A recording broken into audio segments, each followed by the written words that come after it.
In the tumultuous era of the Wild West, amidst the swirling dust of frontier towns and the echoing gunfire of lawless landscapes, one name emerged as the embodiment of lethal prowess: John Wesley Hardin. A notorious figure, Hardin carved his name into the annals of Western lore with a reputation as the deadliest outlaw of his time. Join us on a journey into the gripping and tumultuous life of John Wesley Hardin, exploring the enigmatic persona that made him a legend in the unforgiving terrain of the Wild West. John Wesley Hardin, an iconic figure of the American Old West, earned his place in history as an outlaw, gunfighter, and a subject of controversy. He killed his first man at the age of 15, claiming he did so in self-defense. Born in 1853 near Bonham, Texas, to James Gibson "Gip" Hardin, a Methodist preacher and circuit rider, and Mary Elizabeth Dixon, Hardin inherited his name from the founder of the Methodist denomination, John Wesley. In his autobiography, Hardin described his mother as blonde, highly cultured, while charity predominated in her disposition.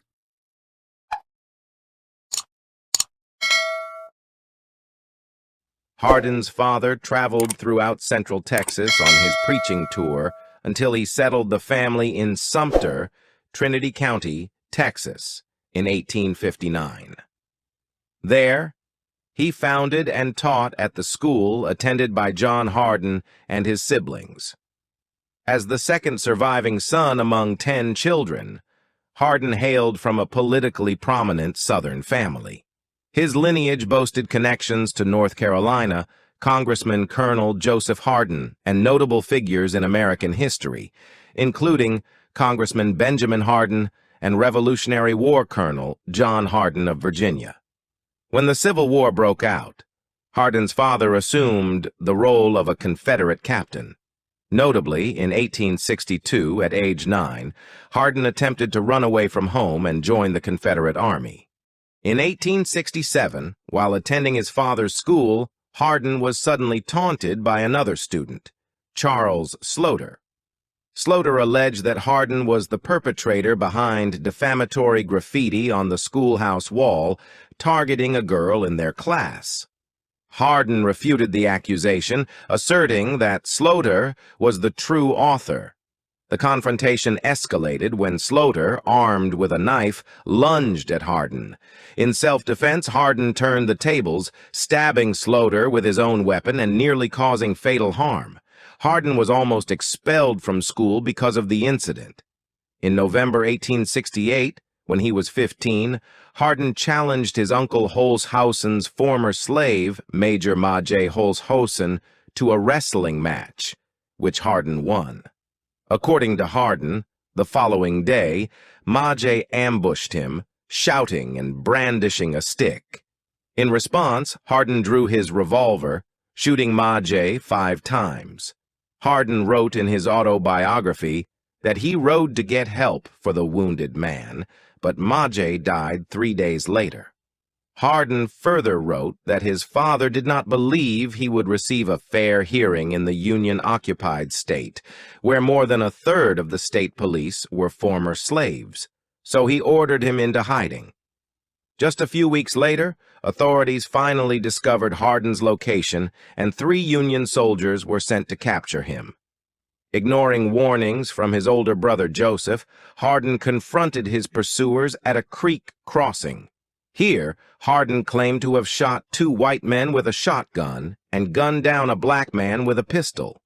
Locals purportedly concealed the victims in a creek bed, approximately 100 yards from the ambush site.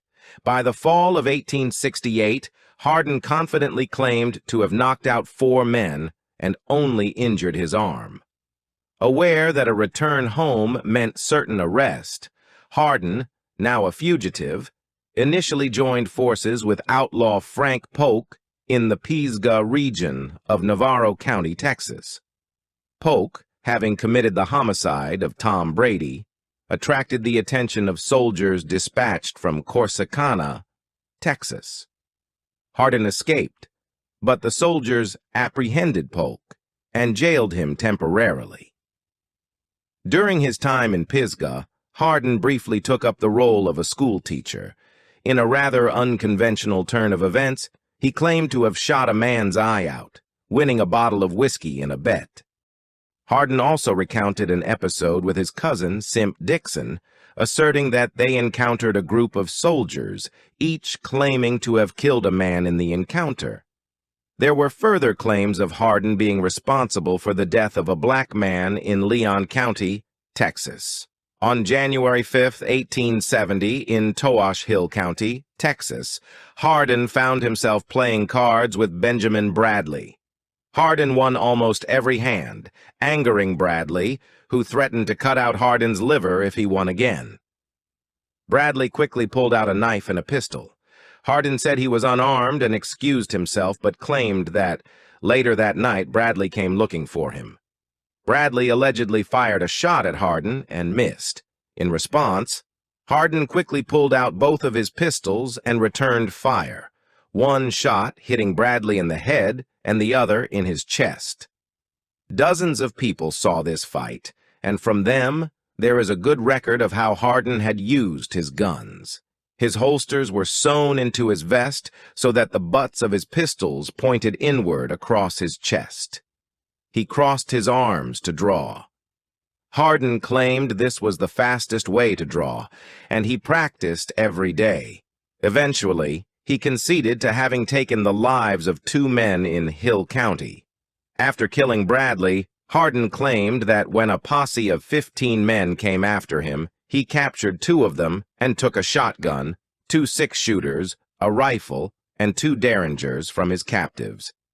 He then ordered the 2 men to join the other members of the posse at Jim Page's and wait for him to come along, stating, "I reckon they are waiting for me yet." Later that month, on January 20th, in Horn Hill, Limestone County, Texas, Hardin claimed that he gunned down a man in a shootout following an argument at a circus. Barely a week later, in the nearby town of Cowboy, Texas, Hardin found himself embroiled in yet another altercation. While accompanying a prostitute home, they were confronted by her pimp, who demanded payment. Reacting swiftly, Hardin tossed money onto the ground, and as the would-be thief bent over to collect it, he discharged his firearm, ending the confrontation with a lethal outcome. In January of 1871, Hardin found himself under arrest, accused of the murder of Laban John Hoffman, the city marshal of Waco, Texas. Despite the charges, Hardin vehemently denied his involvement in the crime. Initially detained in a log jail in Marshall, Texas, he awaited transfer to Waco for trial. During his confinement, Hardin managed to acquire a revolver from a fellow inmate. The responsibility of escorting him to Waco fell upon 2 Texas state policemen, Captain Edward T. Stakes, and an officer named Jim Smalley. According to Hardin's account, the journey was far from conventional, as he was bound to a horse without a saddle. During a camp stop along the route, he seized an opportunity to escape when Stakes left to gather fodder for the horses. He claims he was left alone with Smalley, who began to taunt and beat the then 17-year-old prisoner with the butt of a pistol. Hardin says he feigned crying and huddled against his pony's flank. Hidden by the animal, he pulled out a gun, fatally shot Smalley, and used his horse to escape. Subsequently, Hardin asserted that while on the run, he encountered 3 men named Smith, Jones, and Davis. Arrested by them initially, he seized an opportunity in Bell County, Texas, when the trio became intoxicated and negligent. Taking advantage of their carelessness, Hardin claimed to have killed all 3 with their own firearms, effecting yet another escape. Historical records, including a Texas historical marker, suggest that during the 1870s, Hardin sought refuge in the vicinity of Pilgrim, Texas. Following the Bell County incidents, Hardin found sanctuary with his cousins, the Clements, residing in Gonzales, South Texas. At their suggestion, he engaged in cattle driving to Kansas as a cowboy, hoping to evade his pursuers in the vast expanses beyond Texas borders. Collaborating with his cousins and working for cattle ranchers Jake Johnson and Columbus Carroll, Hardin assumed the role of trail boss for the herd.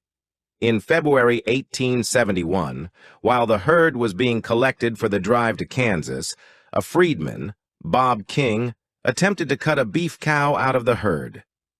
Ignoring Hardin's instructions, King faced the consequences as Hardin resorted to pistol whipping him.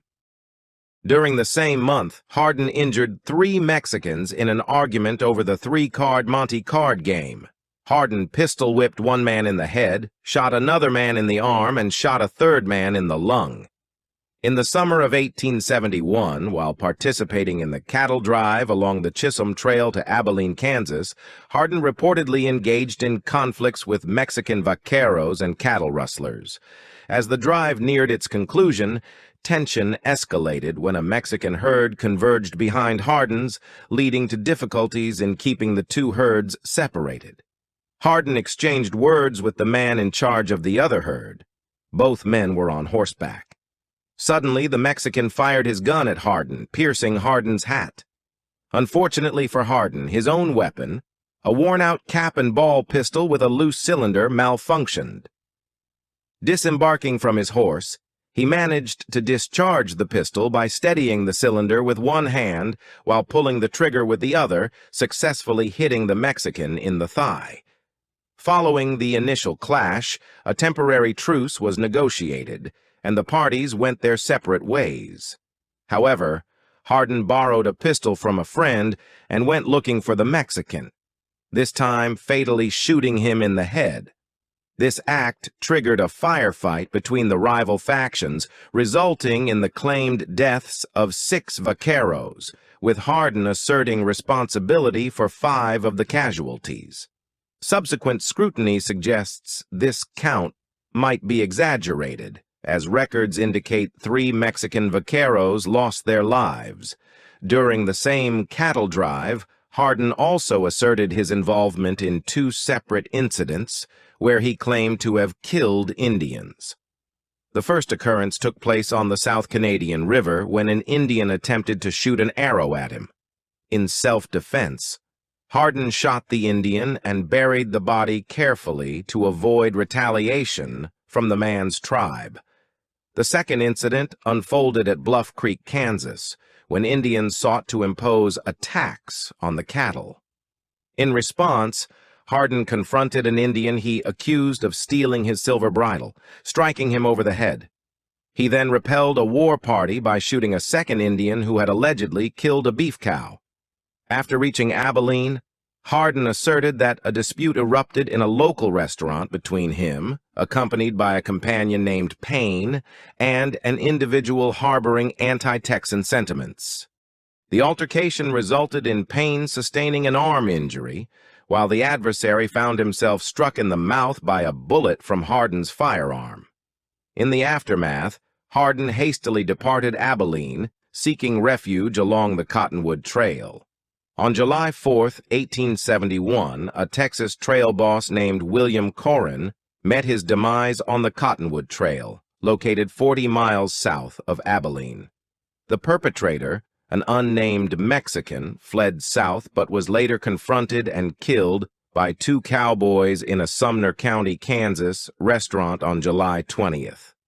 Intriguingly, Hardin not only confessed to involvement in the shooting of the Mexican outlaw, but also contended that he had been deputized as a law officer.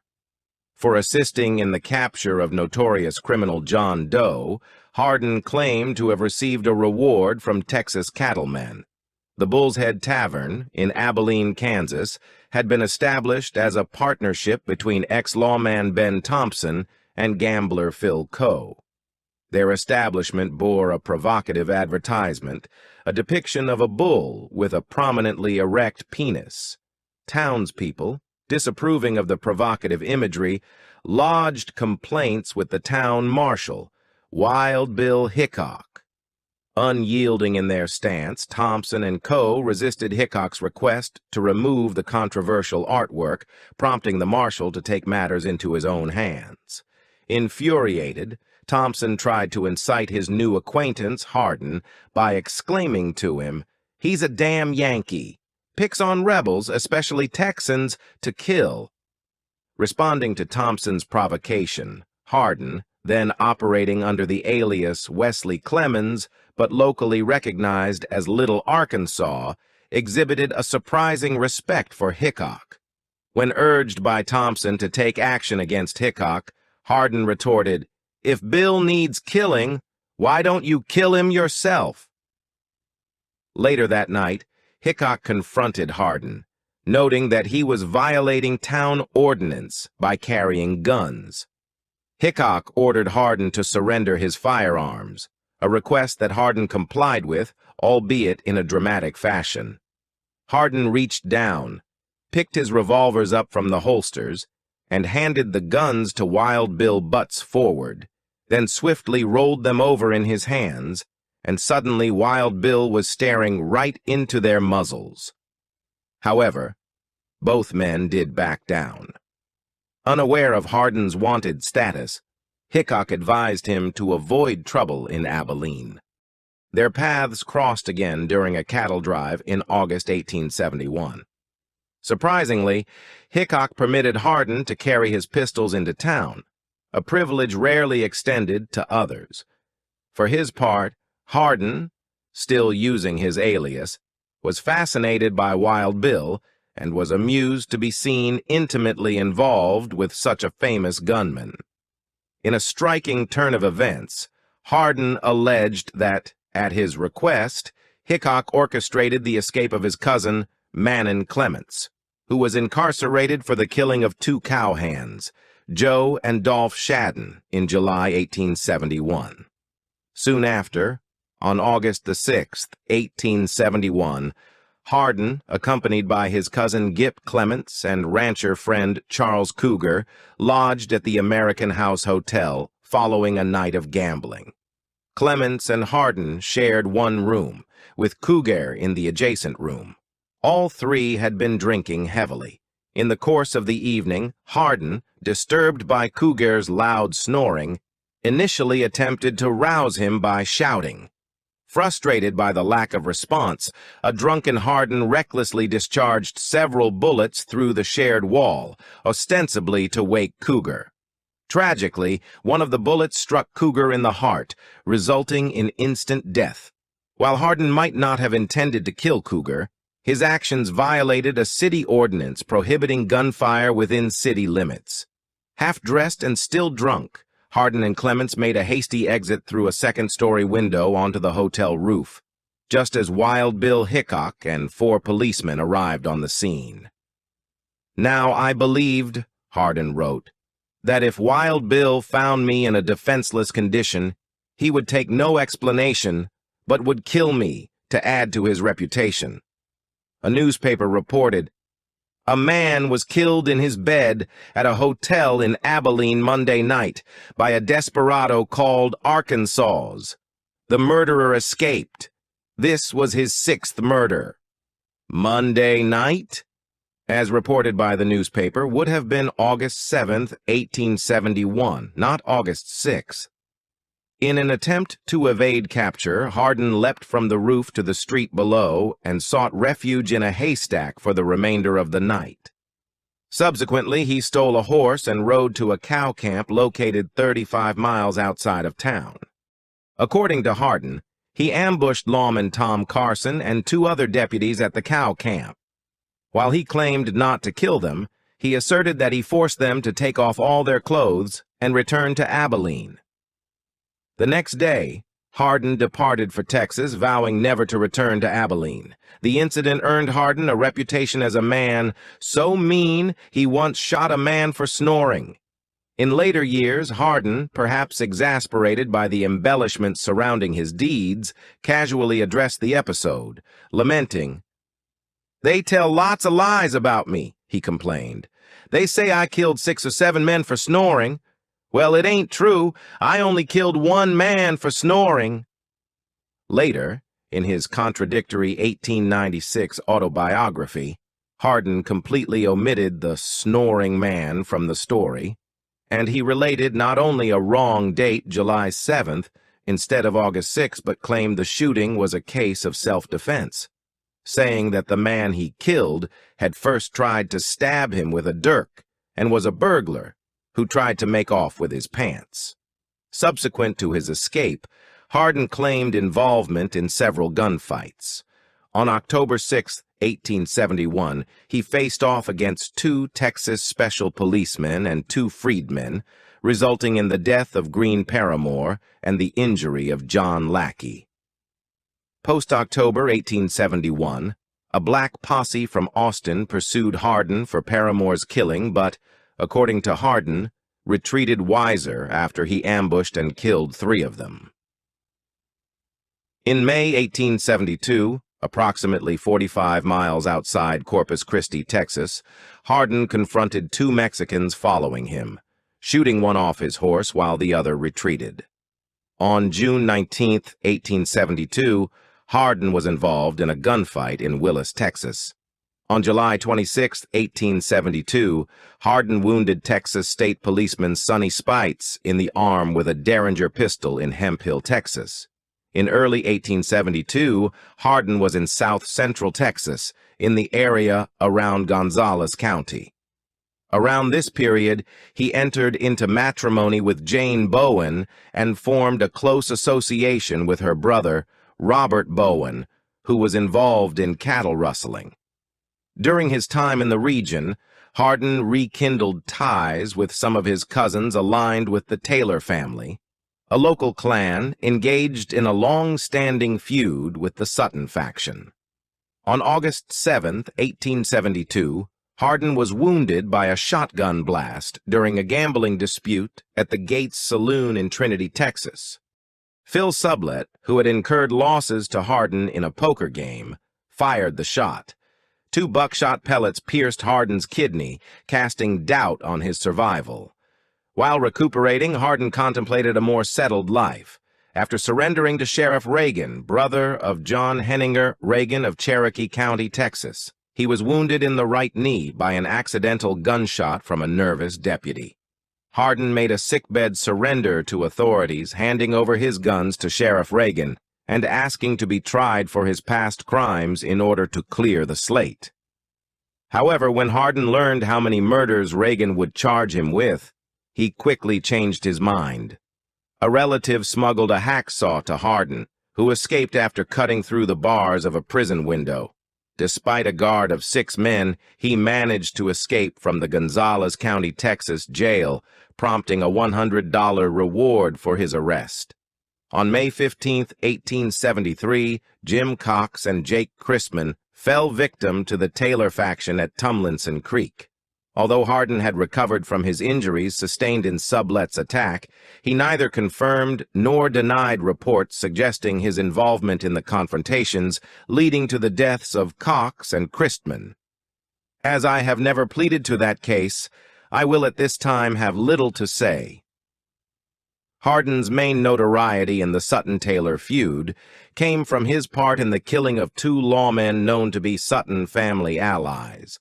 On July 18, 1873, in Cuero, Texas, Hardin fatally shot DeWitt County Deputy Sheriff J.B. Morgan, a known ally of the Suttons who served under County Sheriff Jack Helm, then the leader of the Sutton force.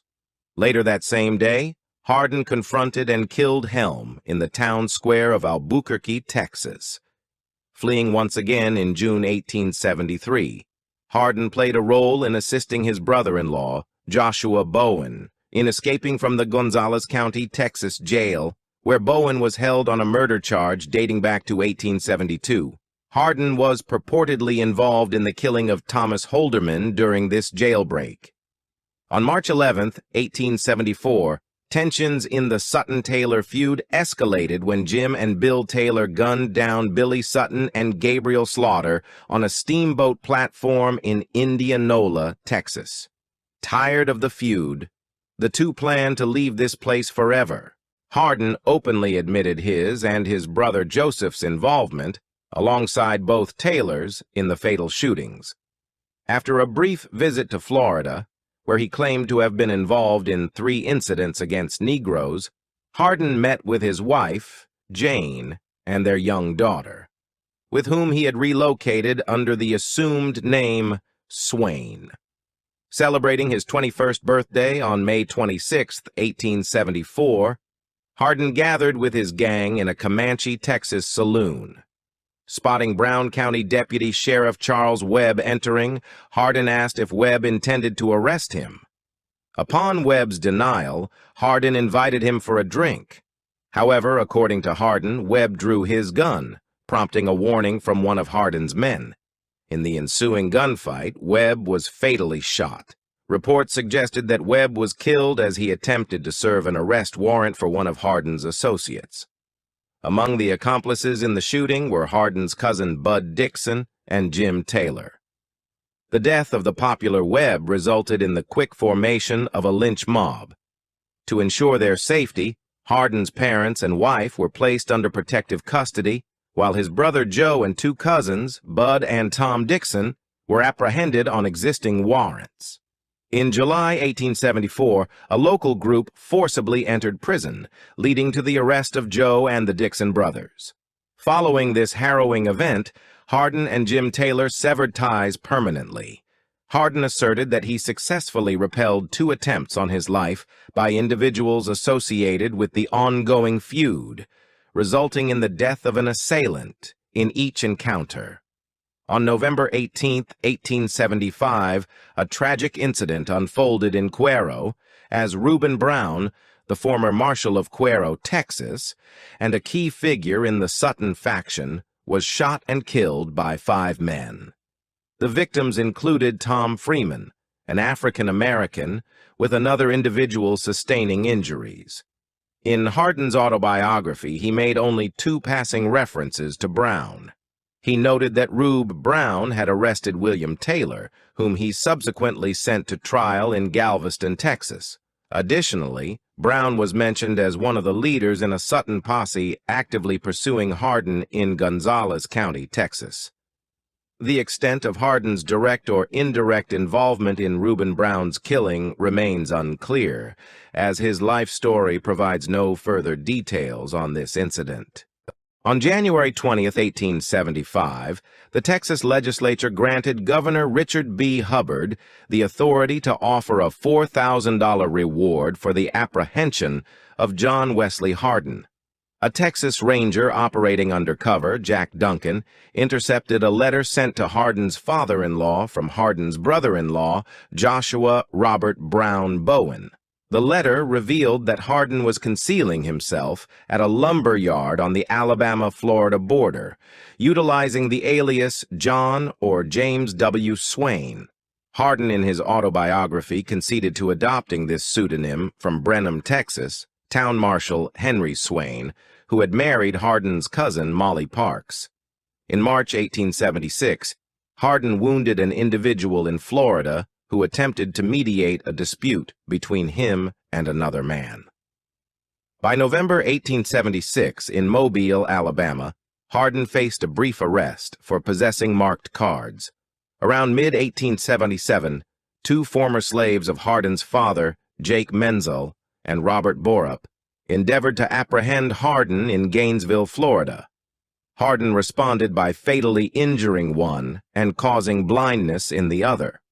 On August 24, 1877, Rangers and local authorities confronted Hardin on a train in Pensacola, Florida.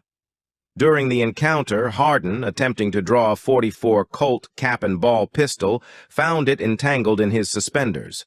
The officers knocked Hardin unconscious. They arrested 2 of his companions. Ranger John B. Armstrong killed a 3rd individual named Man, who brandished a pistol. Hardin claimed that he was arrested while smoking a pipe, and that Duncan only found Hardin's pistol under his shirt after he was arrested. John Wesley. Hardin was tried for Webb's killing, and on June 5, 1878, was sentenced to serve 25 years in Huntsville prison. In 1879, Hardin, along with 50 fellow inmates, was thwarted in their attempt to tunnel into the prison armory. Despite repeated efforts to escape, he remained confined. On February 14, 1892, while in prison, He was convicted of another charge of manslaughter for the shooting of J.B. Morgan earlier and was sentenced to 2 years to run concurrent with his unexpired 25-year sentence. Over time, Hardin adjusted to prison life, immersing himself in theological literature and assuming the role of the superintendent of the prison Sunday school. Despite bouts of ill health exacerbated by a reinfected wound from the sublet incident in 1883, which rendered him bedridden for nearly 2 years, Hardin persevered. In 1892, while still incarcerated, Hardin, described as 5.9 feet tall and weighing 160 pounds, with fair skin, hazel eyes, and dark hair, suffered the loss of his first wife, Jane, who passed away on November 6, 1892. During his imprisonment, he penned an autobiography, gaining notoriety for weaving tales of his life, often fabricating or exaggerating stories. Hardin claimed responsibility for numerous unverifiable murders, attributing his initial exposure to violence in 1861 when witnessing Turner Evans being stabbed by John Ruff. Evans succumbed to his injuries, and Ruff faced incarceration. Hardin wrote, "Readers, you see what drink and passion will do. If you wish to be successful in life, be temperate and control your passions. If you don't, ruin and death is the result." On February 17, 1894, Hardin was released from prison after 17 years of his 25-year sentence. At the age of 40, he returned to Gonzales, Texas. Subsequently, on March 16th of that same year, Hardin received a pardon, and by July 21st, he successfully passed the state's bar examination, earning his license to practice law. In an incident reported in a 1900 newspaper article shortly after his release, Hardin was involved in a case of negligent homicide. Allegedly, he wagered $50 that he could, with a single shot, dislodge a Mexican man from the soapbox on which the man was sunning himself. Hardin won the bet, but the man perished from the fall, not the gunshot. On January 9, 1895, Hardin entered into marriage with a 15-year-old named Callie Lewis. The marriage ended quickly, although it was never legally dissolved. Following this, Hardin relocated to El Paso, Texas. An El Paso lawman, John Selman, Jr., arrested Hardin's acquaintance and part-time prostitute, the widow Morose, for brandishing a gun in public. Hardin confronted Selman, leading to a heated argument, with some reports suggesting that Hardin even pistol-whipped Selman, Jr. The situation escalated when Constable John Selman, Sr., a 56-year-old renowned gunman and former outlaw, approached Hardin on the afternoon of August 19, 1895. Tensions flared and harsh words were exchanged between the two men. Later that evening, Hardin visited the Acme Saloon, engaging in a dice game, his final words being 4 6s to beat. Shortly before midnight, Selman Sr. entered the saloon, approached Hardin from behind, and fatally shot him in the head. As Hardin lay on the floor, Selman fired 3 more shots into him. Hardin was buried the next day at Concordia Cemetery in El Paso. Selman Sr. faced murder charges, asserting self-defense by claiming he saw Hardin reaching for his pistol upon Selman's entrance to the saloon. A hung jury led to Selman Sr.'s release on bond, pending a retrial. However, before the retrial could take place, Selman Sr. met his end in a shootout with U.S. Marshal George Scarborough on April 6, 1896, during a dispute following a card game. A century later, on August 27, 1995, there was a confrontation between 2 groups at the site of Hardin's grave. One faction, representing various great-grandchildren of Hardin, aimed to transfer his remains to Nixon, Texas, to rest beside his first wife, Jane. The opposing group, comprising El Paso locals, endeavored to thwart the relocation. In the cemetery, the faction linked to Hardin's descendants presented a permit for the disinterment, while the El Paso residents produced a court order prohibiting such a move. Both sides accused the other of seeking financial gains from the tourism associated with the gravesite. A subsequent legal battle concluded with a ruling favoring the retention of Hardin's remains in El Paso. The remarkable details and countless events in Hardin's life, whether real or fabricated, have made him a legend of the Old West and an icon of American folklore. His autobiography was published posthumously in 1925 by Bandera publisher and historian and journalist J. Marvin Hunter, founder of both Frontier Times Magazine and the Frontier Times Museum. Numerous items from Hardin's personal collection, including his favored weapons, have been meticulously cataloged and auctioned to private collectors. Court records indicate that, at the time of his demise, Hardin possessed a Colt Lightning revolver and carried an Elgin watch. These items were tokens of gratitude presented to him for his legal advocacy on behalf of Jim Miller during Miller's trial for the killing of former Sheriff George Bud Fraser. The Colt revolver, featuring nickel plating, a .38 caliber 2.12 barrel, blued hammer, trigger, and screws, adorned with mother-of-pearl grips, and a hand-engraved backstrap reading JBM to JWH, was once sold at auction for $168,000. Another Colt revolver, recognized as a .41 caliber Thunderer owned and used by Hardin in the Gem Saloon robbery, fetched $100,000 at the same auction. In 2002, a San Francisco auction house presented 3 lots containing Hardin's personal effects, including a deck of playing cards, business cards, and a contemporary newspaper account of his death, which sold for $15,250. The bullet responsible for Hardin's demise was also auctioned, commanding a price of $80,000. Join us in future explorations of the intriguing characters that shaped the Wild West. Please like and share if you find the video content interesting and useful. Don't forget to subscribe to the channel and comment below so as not to miss the upcoming interesting videos. Thanks for watching.